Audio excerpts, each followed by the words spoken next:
আজকে আমরা চলে যাচ্ছি বিচে। আমরা অনেক মজা করব। আমি কাটা বসাতে আমি ভেকেন বাই ছোটখাটো কোনো মিশন সফল। বাবু আরেকটা দাও। রাউনাফের পরীক্ষা শেষ হয়েছে, তাই ওকে নিয়ে একটু বিচে যাচ্ছি ঘুরতে।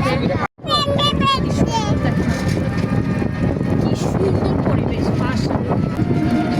আমার লাল্লা করছে। আর ওর সামনে যাবে। শুনো আমাদের সাথে।